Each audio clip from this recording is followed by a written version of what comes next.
Alright guys, we're back from our commercial break. Last week's show we had a little matchup, our first YMSL matchup, and Vivian wanted to go out with Edmund Dweck from the Bachelors. Yes.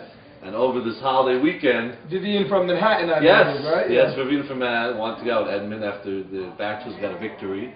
And they actually went on their first date this Memorial Weekend.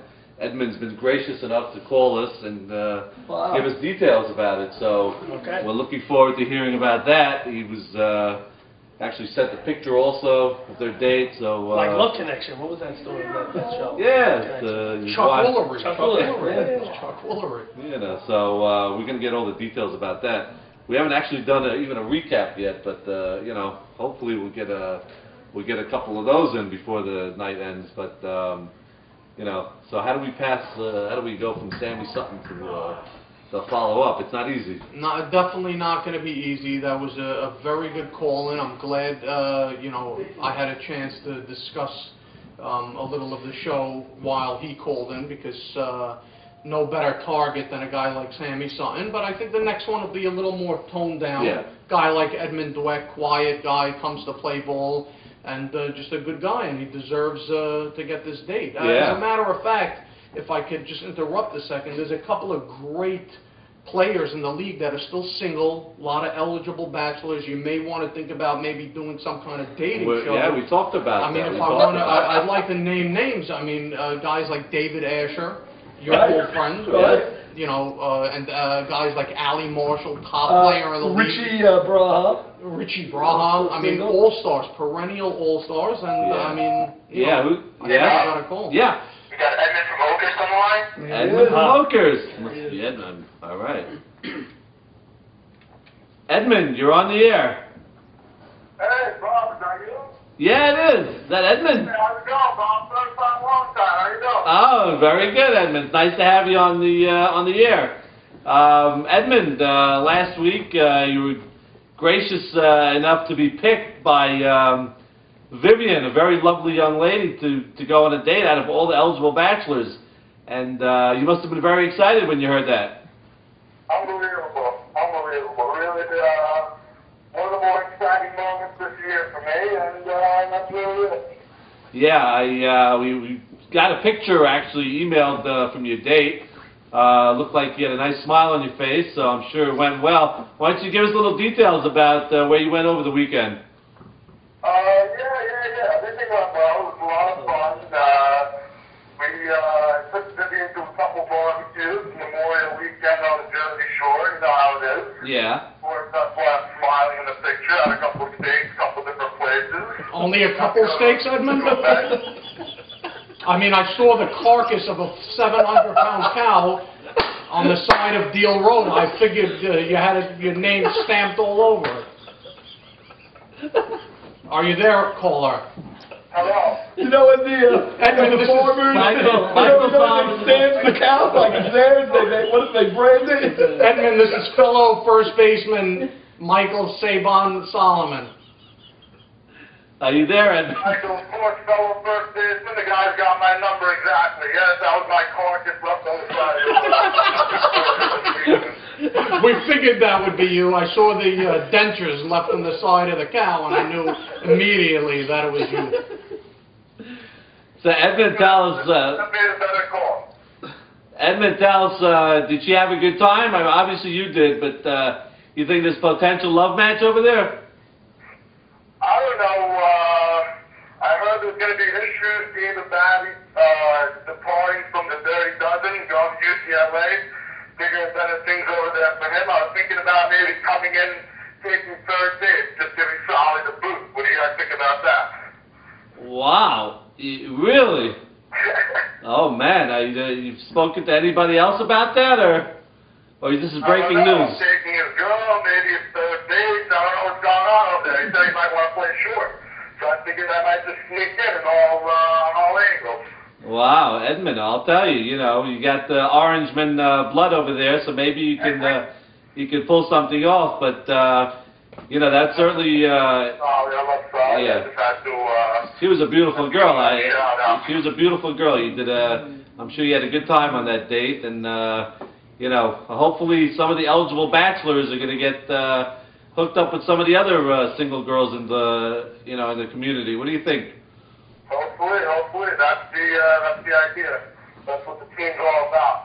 All right. Well, Edmund, on behalf of YMSL and our main sponsor, RBI Beverage Incorporated, Inc., we want to let you know that if it does work out between you and Vivian, YMSL and RBI are teaming up. We are going to host your wedding at Meadowbrook Field number 1 any Sunday night in the summer that you pick if it works out. So good luck to you and Vivian from Manhattan. As long as Red leads the ceremonies, it's all fine by me. Well, the ceremony is going to be on Meadowbrook 1, and then I believe the social hall is going to be set up over on Meadowbrook 2. Yeah. So good luck with that. All right. Continued success, Edmund, and we missed you in the All-Star game. We're sure we'll see you in many more down the road. Hopefully. It's good talk to you guys. Have a good one. Thank you. You too. All right. Enjoy. All right. Edmund had a nice date over there. And, I hope it works out for him, Bob. He certainly do. He was nice smile on his face. We're going to put that picture on the website. Good. It looked good there. Did he ever get to where he actually went on a date? Other than the multiple states. He only spoke about the menu. I mean, I got word this weekend also on page 6 that La Marais in New York went out of business because they couldn't feed any of the customers. So I was just trying to figure out if it was him, but he said he was he in went to a Jersey couple for of the weekend. previews. Yeah, he went to... So now we're actually going to get the recaps of Norman. Why don't we try to get some...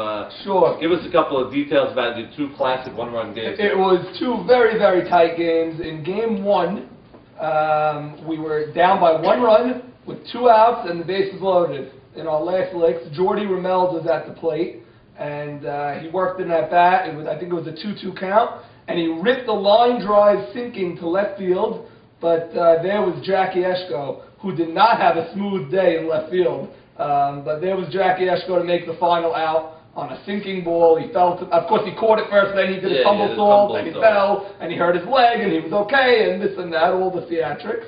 And then, so we lost game 1 in a nail-biter. Game 2, we were down by 1 in our last licks, 2 outs, nobody on. Top of the order, Eddie Rishley worked a walk, Pachotto got a base hit, and then we were able to tie the game. Steven Saffy had a huge base hit to tie the game. Jordy Rameld came up again.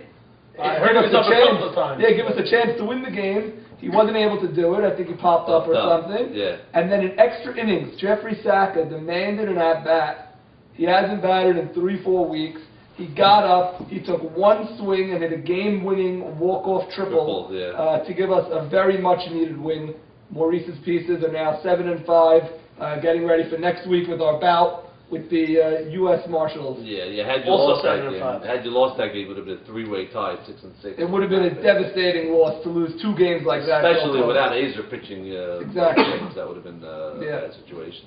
Now, Michael, your matchup you had versus Douglas Dweck's Jersey Shore team, and they've been slumping most of the season. You guys got swept last week, and so you guys had to, Azer was unhittable last week, so you guys came in after the week before scoring 34 runs versus the Bachelors. You had to be really excited to come in and face A.B. Saka, I would imagine. Yeah, it was a great week for us. We did lose to the prior week to Mo Shamma's team, and we knew that we had to sweep. We just wanted to make sure we took to both games and locked up a place in the playoffs. Our captain and one of the top players in the league, Ali Marshall, pumped us up all week, and he was very confident, even though he was out till 4 in the morning with Asher, probably at all kinds of bars like Centerfolds and Delilah's Den, who knows where these guys were, but he came in stinking of alcohol, yet he managed to get 5 or 6 hits, all extra base hits, and pitched 2 gems. So that was it. I mean, we really owned them the whole day. I think only Henry was the only guy to get a couple big hits, but there was nobody on base. All right, so after we get back in the commercial, we're going to hear about Douglas's version of events and his chance during the last week of the season.